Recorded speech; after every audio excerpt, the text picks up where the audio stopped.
எருசலேமை ஆராய்ந்து பார்ப்போம். ஆண்டவர் எருசலேமை பார்த்து ஆண்டவர் சொல்றாரு செப்பனியா 2ஆம் அதிகாரத்துல, விரும்பப்படாத ஜாதியே, தன்னுடைய பிள்ளைகளை தன்னுடைய ஜனங்களை பார்த்து ஆண்டவர் சொல்றாரு. வேதனையோடு மனம் உடைஞ்சு சொல்றாரு. இப்படிப்பட்ட வார்த்தைகளை பேசும் போதெல்லாம் வேதனைப்பட்டு சொல்றாரு. கட்டளை பிறக்கும் முன்னும் நாட்கள் கடந்து போகும் முன்னும் உன்னை உய்த்து ஆராய்ந்து பார். இன்னைக்கு ஆண்டவர் நம்மளை இன்னும் ஆண்டவர் பரிசுத்தப்படுத்த விரும்புகிறார். ஆண்டவருடைய வருகை மிக சமீபமா இருக்குது. இந்த 3 மாசம் அவனுடைய குடும்பத்துல அவனுடைய வீட்டுல 3 மாசம் தான் இருந்துச்சு.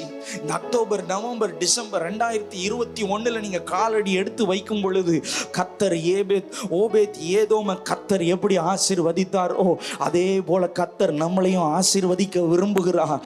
இன்னைக்கு நடக்கும், இந்த வாரம் நடக்கும், இப்போ நடக்கும் அப்படிலாம் நான் சொல்ல மாட்டேன்.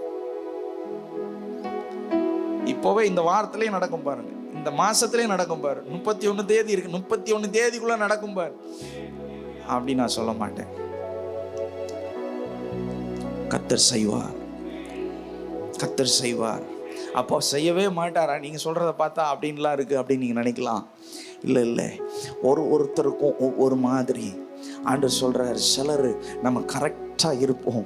ஆண்டவர் சொல்றாரு இந்த வாரத்திலேயே அப்படி செஞ்சிருவாரு. டக்குன்னு இந்த மாசத்திலே கூட கர்த்தர் செஞ்சிருவாரு. உங்க யோர்தானை தடுத்து குவியெல்லாம் நிப்பாட்டிடுவார் ஆண்டவர். கண்களை மூடி எழும்பி நிற்போமா? நான் ஏன் யோசிச்சு பாருங்களேன், ரொம்ப டீட்டெயிலா பேச முடியல, ஆனா நீங்க யோசிச்சு பாருங்க. ஏன் ஒருத்தன் தொட்டான் அவனுக்கு ஆசீர்வாதம் வரல, ஒருத்தன் உள்ள என்னதான் இருக்குதுன்னு பார்த்தான் அவனுக்கும் ஆசீர்வாதம் வரல, அடிச்சிட்டாரு, அவனை செத்தே போயிட்டான். பெலிஸ்தர்கள் சொல்லிட்டாங்க, ஐயோ இதுக்கு மேல எங்களால முடியாது, இந்த தேசத்துல நாங்க வச்சிக்க முடியாது, நீங்க தயவு செஞ்சு தூக்கிட்டு போயிடுங்கன்ட்டாங்க. அவங்க ஆசீர்வாதத்துக்குரியவர்கள் அல்ல. மேட்ச் ஆகல. அந்த உடன்படிக்கை பெட்டியும் அவங்களுக்கும் மேட்ச் ஆகல, சிங்க் ஆகல, அவங்களுக்கும் ஒத்து போகல. நான் இங்க இருக்க வேண்டிய ஆள் இல்ல, இந்த உடன்படிக்கை பெட்டி இங்க இருக்க வேண்டியது அல்ல, இது இருக்க வேண்டிய இடமே வேற. அழைக்கப்பட்டவர்கள், அபிஷேகம் பண்ணப்பட்டவங்க, தெரிந்து கொள்ளப்பட்டவங்க அங்க இருக்கிறாங்க, அது இருக்க வேண்டியது அங்க. ஆனா இது கைவிட்டுட்டு நிக்கிறாங்களே என் பிள்ளைங்க என்ன விட்டுட்டு நிக்கிறாங்களே. எத்தனையோ நாட்கள் ஆண்டவர் தலை குனிந்து நிக்கிறாரு. நம்ம ஆசீர்வாதம் நம்ம கையில தான் இருக்குது.